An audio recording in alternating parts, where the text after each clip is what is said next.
flash floods in Israel that trapped a group of high school students with at least 9 teens reported dead, another 17 that had to be rescued, and unfortunately one still missing.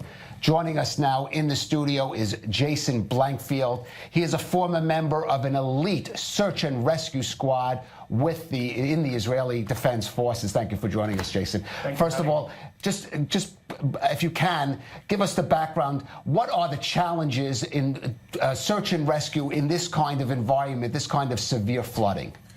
There's a lot of different challenges because there's a lot of different people in play. So we have people on the ground and we also have people in the air which are giving the feedback, and the commanders that are there on the ground, they're going to make the best decision to do the best possible to rescue those who need to be rescued.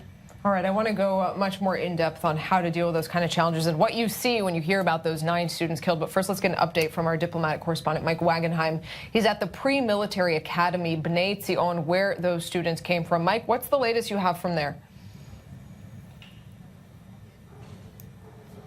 We've seen more activity, Norit, in the last hour and a half. Some current students and their parents and family members have been making their way in and out. The looks on their faces, obviously, of shock, of grief. We've seen some tears. We've seen some flowers brought out here. Members of the neighborhood have been stopping by as well to express their condolences. Keep in mind, these students that were on this bonding trip are not actually students here yet. They enrolled for this pre-military training academy to get ready for service in the IDF, but their classes were not supposed to start until September. This was a bonding trip that they were going on over these last couple of days to try to get used to life in the Israeli desert, used to life in a pre-military training academy. And unfortunately, at least 9 of those aren't going to make it to the first day of class here in September.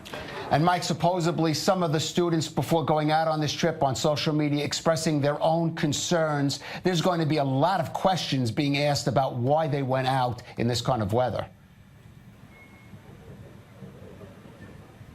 Yeah, that's going to be question number 1 here coming up over the next few days as the investigation kicks off here. The Israel Meteorological Service had issued a number of warnings, dire warnings about hiking in the desert, especially in certain areas. Keep in mind this pre-military training academy, very, very experienced in terms of hiking, in terms of going out into nature. They have a number of full-time and part-time guides that are part of the professional staff here, all accredited. So it is a wonder why exactly they did not heed the glaring advice that was out there and decided to make this trip in the end under such harsh conditions, and especially in desert conditions where things can get overwhelming very quickly, as we've seen over the last 24 hours. Jason, Micah just pointed to that, those desert conditions, how dangerous they can get. Most of us are used to thinking of desert as dry, period. Explain to us why this particular situation, that kind of flooding, that kind of rain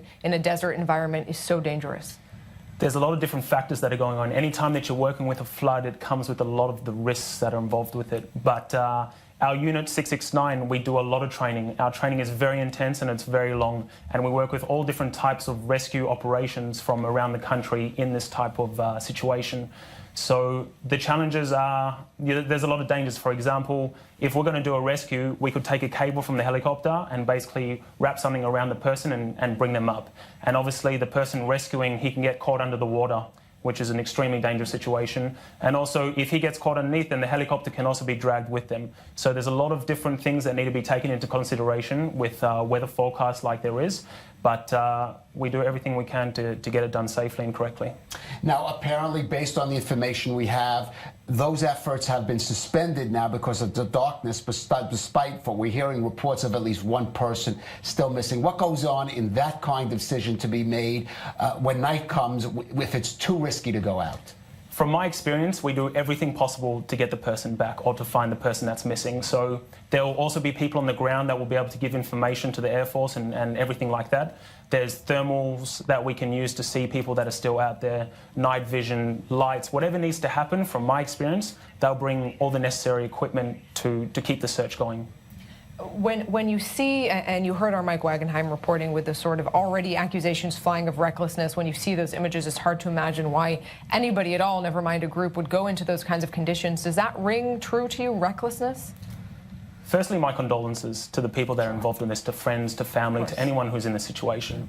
All I can say is that the non-profit that works with 669, they actually teach people how to travel safely and how to do these trips in a safe and smart way. But I think precaution needs to be taken when there's weather like this and in these type of situations. Walk us through that a little bit. What kind of precautions should people take?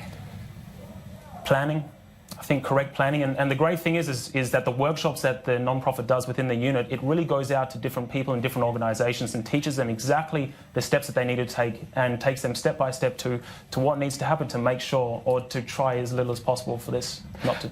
I wonder on an emotional level, does that affect you, you and other members of the units, if, for example, you're in a situation where you do the best you possibly can, but it is still not effective in saving a life? We have a lot of training, and it's a very long training, and emotions, they are very important. At the same time, we need to have a clear mind. Our main goal is to rescue someone and to make sure that we get everyone, including our team, back safely. So we have we're all combat medics. We all have a lot of experience in the water with diving, with cables, with ropes. In weather like this, we might need to use ropes as well. So we do everything we can, and we just make sure that the person that gets onto the helicopter, we give them best treatment possible, or even on the ground in this case, which might happen. We give them best treatment possible and get them as quickly as possible Jason, to safety. You mentioned planning ahead, which is certainly ideal, but what if somebody finds themselves, as I imagine all of these teens did find themselves in this situation in extremely dangerous conditions? What then? What should people do in those moments to improve their chances of survival? Just try to stay calm, try to call the right people. As soon as you call for help, the system works really, really well and really efficiently. It'll get to the right people at the right time. And once it's in the hands of the professional people, then things usually go a lot more smoothly. All right, Jason Blankfield and our Mike Wagenheim.